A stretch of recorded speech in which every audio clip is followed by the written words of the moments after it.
ಬಂಟ್ವಾಳ ತಾಲೂಕಿನ ತೆಂಕಬೆಳ್ಳೂರು ಗ್ರಾಮದ ಕೊಪ್ಪಳ ಪ್ರದೇಶದಲ್ಲಿ ಇಂಟರ್ಲಾಕ್ ಲಾರಿಯೊಂದು ಕಲ್ಪನೆಯಿಂದ ಮುಂದೆ ಇಳಿಜಾರು ಪ್ರದೇಶದಲ್ಲಿ ತೆರಳುತ್ತಾ ಇದ್ದಾಗ ಕಡಿದಾದ ತಿರುವಿನಲ್ಲಿ ವಾಹನ ಚಾಲಕನ ಹಿಡಿತಕ್ಕೆ ಬಾರದೆ ಕಂಟ್ರೋಲ್ ತಪ್ಪಿ ಉರುಳಿದ ಘಟನೆ ಭಾನುವಾರ ರಾತ್ರಿ 11 ಗಂಟೆ ಸುಮಾರಿಗೆ ನಡೆದಿದೆ. ಇಳಿಜಾರು ಆದ ಕಾರಣ ಅಲ್ಲದೆ ಲಾರಿಯಲ್ಲಿ ಲೋಡ್ ತುಂಬಿ ಚಾಲಕನಿಗೆ ವಾಹನದ ಮೇಲೆ ನಿಯಂತ್ರಣವನ್ನ ಸಾಧಿಸಲಾಗದೆ ಲಾರಿ ಪಲ್ಟಿ ಹೊಡೆದಿದೆ ಎಂದು ಇಲ್ಲಿನ ಅಂಗಡಿ ಮಾಲಕ ಆನಂದ ಎಂಬುವರು ಹೇಳಿದ್ದಾರೆ. ಚಾಲಕನಿಗೆ ತಲೆ ಮತ್ತು ಕಾಲಿಗೆ ಏಟು ಬಿದ್ದಿದ್ದು ಅವರನ್ನ ಆಸ್ಪತ್ರೆಗೆ ದಾಖಲಿಸಲಾಗಿದೆ. ಸಮೀಪದಲ್ಲಿದ್ದ ಮನೆಗೆ ಹಾನಿ ಉಂಟಾಗಿದ್ದು ಅಪಾರ ನಷ್ಟ ಸಂಭವಿಸಿದೆ.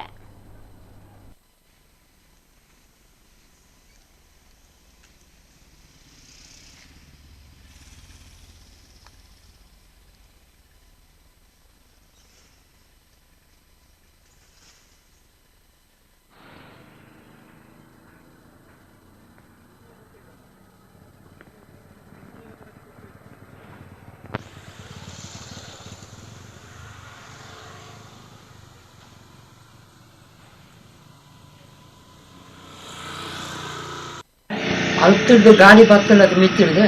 ಗಾಡಿ ಬಂದಾಗ ಆ ಸೈಡ್ ಗಾಡಿ ಬರೋದಿತ್ತು ಕರೆಕ್ಟ್ ಆದ ಲೆವೆಲ್ಗೆ ಬೈದಿಲ್ಲ ಬರ್ತದ್ದು ಗೇರ್ ಕ್ಲಚ್ ಅದನ್ನು ಚೇಂಜ್ ಮಾಡಿದ್ರೆ ಕ್ಲಚ್ ಹೊತ್ತು ದಿಕ್ಕೋಡು ಅಣ್ಣ ಗಾಡಿ ನ್ಯೂಟ್ರಾಂಡು ಡ್ರೈವರ್ನ ಒಂದು ತಿಕ್ಕಿಜಿ ಹೋಗುತ್ತೆ ಕಂಟ್ರೋಲ್ ಆಗ್ತಿಲ್ಲ ಡ್ರೈವರ್ಗೆ ಸ್ಟೇರಿಂಗ್ ಇಂದು ಗೇರ್ನ ಇಜ್ಜಿ ಬ್ರೇಕ್ ಪತ್ತುಜಿ ಅಣ್ಣ ಕ್ಲಚ್ ಉಂದಾಯ್ಬೇಕ ಮತ್ತೆ ನೂಟ್ಲೆ ಗಾಡಿ ಅಂಚದು ಬ್ರೇಕ್ ಆಗುತ್ತೆ ಬಚಾವ್ ಅಣ್ಣ ಎದುರ್ಬೋದಿತ್ತು ನೋಡ್ಕೊಂಬ ಫುಲ್ ಪವರ್ ವಯರ್ ಪೂರ ಬರ್ನಾಗಿ ಪೋತು ಜಿರ್ತಬೋದಿತ್ತು ನಾವು ಉಲೈ ಜನ ಜತ್ತಿರ್ತಾರೆ ಬೇಕೊಂಡೇದು ಅಕಡೆ ಕಣ್ಣನ್ನು ಪಡೆದು ಅಕಡೆ ಖಾಲಿ ಅದು ಪೋತು ಜಿರ್ತಬೋದಿತ್ತಿಲ್ಲ ಐದು ದಾನ ದೇವರೇ ಕಾಪ ಮಾತೆಲ್ಲ ಕಾತಿ ದೇವರಿಗೆ